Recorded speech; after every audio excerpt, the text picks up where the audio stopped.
الأسر طلعوا لعنا رجعوا الأسر. Hi guys, welcome back to my channel. Today I'm here to talk about like some things I do now as an adult, which I think is the cause of my childhood trauma, like the trauma I went through as a child. For instance, communication. Sometimes it's hard for me to communicate how I feel. Like I really want something, I need something to be done, but I can't really express myself to people for them to know that I want this thing to be done. Because when I was a kid, my stepmom, you can't tell her anything. You can't even tell her you are sick. She doesn't even want to listen to anything you say. Like, you trying to start a conversation with her is a problem. She's either going to slap you, hit you with a stick, something. So you can't, if she doesn't talk to you first, there's no way you can initiate communication with her. So now as an adult, I think it's something I'm still learning how to communicate my feelings properly. But because I was denied that communication throughout childhood, I was denied the opportunity how to express myself. So as an adult now, it's still there, but I'm working on it. Because sometimes, I can really be needing something, but I'm scared of what people might say or of what the person will say, because my stepmom like all the time, so I don't want the same reaction now. So I keep it to myself. I'll just keep quiet. So whenever you are ready to do whatever I want, then I'm okay. But now as I said, I'm working on it.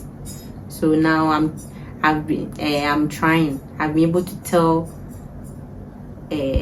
people what I want. I'm now setting boundaries, doing stuff like that is helping me now with my mental health, seriously. And it's even the main reason why I've even started like my channel now, because I've been thinking about it for a long time. But whenever I make a video and I post, I'll be like, hey, people see, like I was scared of negative comments. Like I was afraid that somebody would say something bad about the video, then I delete it. Then I start again, then I delete it because of that. But now, thank God, I'm working on it. That's why you guys are seeing me now. So I became addicted to Ailo, Chile. I don't know how you go. That white clay. I really became addicted to it. Like, seriously. I could eat a bucket of that clay because my stepmom used to eat it, and when she eats the pieces, she leaves it under her pillow. So every morning I go to make her bed, I see it and I pick it. And because sometimes she starves us, I replace that one. I use that one as food, because sometimes you eat that one, then you are full. So the pieces she has been living under the pillow, I've been eating that one. So as I became an adult, I became addicted to chili. But now, something happened, some personal thing happened. And for some time now, I've not even eaten. I don't even think about it. When I see it, I don't want to even hear the scent. For some time now, I've stopped eating chili. So thank God that I've stopped eating chili. Also, what's the name? Lily. You guys know henna. Lily. What we Muslims do, maybe doing wedding ceremony, sooner, even doing it. Yes, henna. I don't like it. Like I don't like it.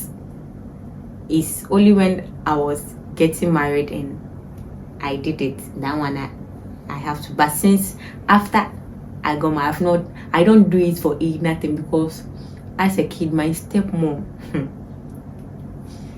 all the time I had henna on my hands, my legs.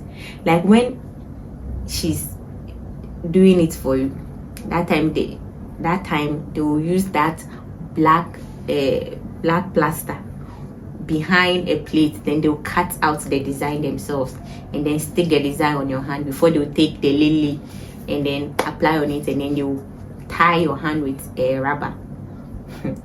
When she's doing it, slap, beat, like knock my head, like, and after she's done tying it, she will tell you, don't move. If it cracks, I'm going to slap you. So whilst you are sitting down waiting for it to dry, then she will call you again for an errand.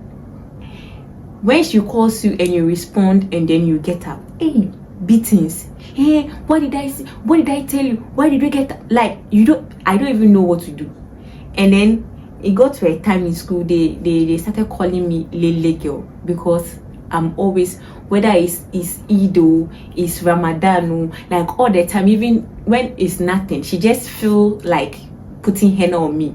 So all the time I had the henna. So sometimes I have to go to school and my hands are like this. With my legs, because I wear shoe and socks, so my legs were safe, but my hands all the time like this. And when you come to school, like, hey, Lele girl, I hated that name. So because of that, I don't like henna. But now I'm trying to change, because it's, so sometimes it's nice. So I think maybe this Eid I'll try to put on some design. Also, I couldn't eat any sweet, like no sweet. I couldn't eat sweet. If I go to my counter and I drink sobolo or eat any chewing gum or any toffee, when I come home, she will grind ginger and put it in my ass and in front there. It's not like she will put the ginger inside there. Like, yes, literally. She had a sister. They will pin me down and then grind the ginger. Sometimes she add pepper, like that red pepper, the long one, the dry one. She adds it, grinds it, and then puts it in my ass and my VV. Like it became constant. Like when you come back from school, she just thinks you've eaten something, so it became constant all the time. She's putting ginger all the time. So it got to a time I became used to it. So I was not afraid. So when she just say, hey, get ready, I just remove my down and wait for her, and then wait for her to do whatever she wants to do. She does it and then she goes. So as an adult now, that thing, yeah, it has affected me a little, but we are working on it. We are working on it. Somebody will ask, why? Where was my dad? My dad used to travel a lot. Like, he traveled a lot for work, so he was always not around.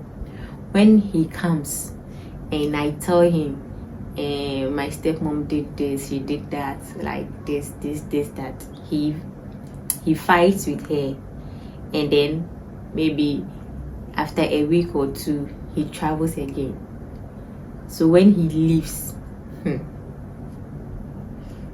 like I take beatings, like she piles all the anger, the resentment she has towards my dad for that argument, and she gives it to me. She can beat the hell out of me. Like she can beat me till I can't even feel my body. Like I can't feel anything touching my body again. Yes, that's how bad it was. Like that's how bad it was. And sometimes too, she can starve me and my kid brother. She can starve us for like a day, two. And she has never given us fresh food before, even though she cooks. Like, let's say today she prepared TZ or banku. She's going to make it like in excess, per se outdoors in excess. Then the next day, let's say she prepares rice. That rice, she'll prepare it only for herself. Then my brother and I will continue the leftover banku or the TZ. We can eat TZ or banku continuously for like a month, just eating banku, TZ, banku. We only get to eat fresh food when my dad calls and says he's coming home. So within that period, maybe a day or two, she will start giving us like some of the fresh food she will prepare. Maybe today she's preparing rice with stew or something, then she'll just give us to eat. I remember one time, we don't eat early, like in the evening. Sometimes we eat like 10 p.m 11 p.m thereabout. So I think it was around 10:30, 11. It was late, so I was done with all the chores and my kid brother was waiting for me to come and eat, but he was also feeling sleepy. So as we were eating, he was like dozing off and eating at the same time, like this, dozing and eating. Out of nowhere, she just came and slapped him from the back of his head. So that slap, and then his face just went into the soup, wine like this. Then why will you be sleeping and eating? If you know he won't eat, you should get up and go and sleep. Like, it was really bad. Like, it was really, really bad. That woman has traumatized us. She has really broken us when we were kids. See, I think, yeah, primary to JHS, I always go to school late. Like, every day I go to school late because you don't like unnecessary way. You sweep. We have tap, all right, like let me say in the room where you can shower and whatever. No, she doesn't want that.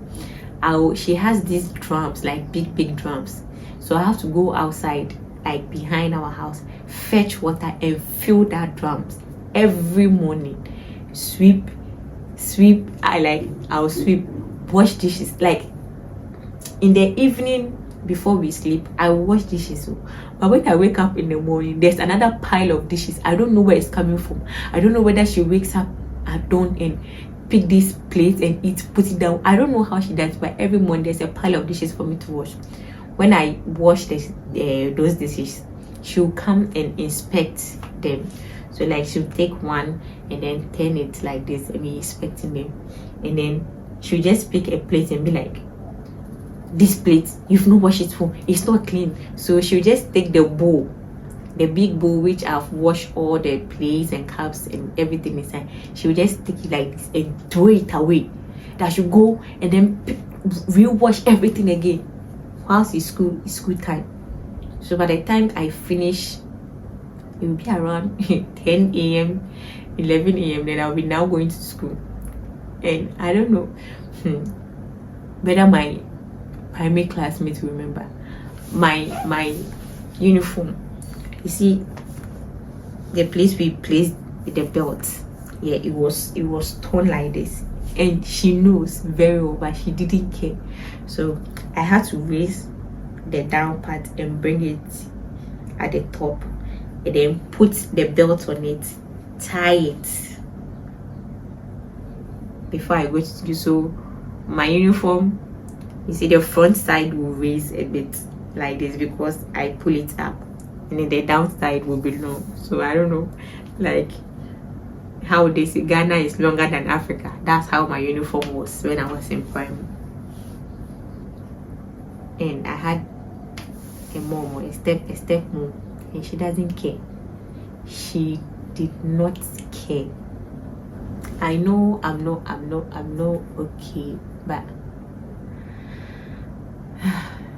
thank God, gradually I'm becoming fine because I now have a good support system. My best friend also went through similar situation during her childhood, so we could really bond over that. My husband is also a really understanding man. Like, he really understands the woman he married. So I will say, all in all, alhamdulillah.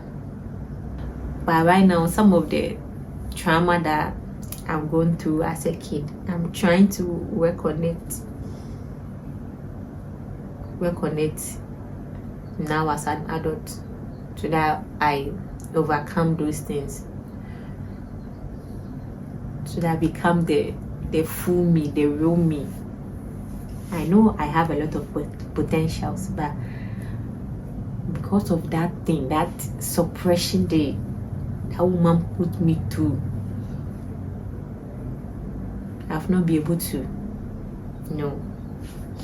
but I'm really working on that. I'm really working to be a better version of myself. And if one day, inshallah, Allah gives me a child, I'm not sure my child will have to go through the thing I went through. Because what I went through was I can't even, not, this is just like a tip of the iceberg that I just told you guys, to tell you what I've really been through. Yes, like sometimes she can get angry because you did not do something the right way. We had this cupboard outside the kitchen. It was meant for both, but she emptied it and it became like a prison cell punishment. So when you don't do things according to what and that day she doesn't feel like beating you, she's good, she locks me in that cupboard. She can lock me for hours. Sometimes, I think one time she even locked me for like 2 days there. When she feels like or remembers that you are there, then she comes and open it. That woman has made my life a living hell, and also my dad, because of her, my dad also went through a lot, and that's another story I'm going to share another time. So I know a lot of people go through stuff. I've gone through stuff from their childhood, and as an adult now, it affects them, but they don't know. But sit and think, there are some things you do, you can see that this thing is not really me. When you reflect, you find out that because of that trauma you went through as a kid, it's affecting you now. So I hope you guys will be able to work it out as I am doing right now, so that we become the better version of ourselves. We really have to forgive, but that woman, we have to forgive. I've forgiven that woman, but I've not forgotten what she has put me through. I think gradually I will, but I don't know, because she has really scarred me. But thank Allah for where I am today. Like, I was not even sure I would even be here where I am now today, but thank God. And this is not where it ends. The there are more things for me to do, more opportunities for me, bigger things for me. There are a lot of things I see myself doing in future. But all in all, we say Alhamdulillah. I hope you guys enjoy my video. Please don't forget to like, comment, share, subscribe. Thanks for watching. See you in my next video. Bye.